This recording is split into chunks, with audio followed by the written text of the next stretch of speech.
Uy, pare. Uy, grabe naman yung equipment ko ngayon. Bakit? Yung dating ito ko, naging play game eh.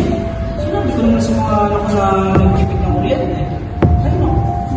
Eh, ikaw pare, magkano ang equipment mo ngayon? Bili ka? Worrying no more. Dating 12,000 kasi may aircon kami. But now, hindi lang kalahati natitipid ko ng dahil sa solar. Ay talaga? Pwede ba yun? Oo, kaya ako sa'yo. Mag-solar ka na. Eh di ba mahal naman ang solar? Don't worry pare, kasi sagot ka ni BIPB Philippines.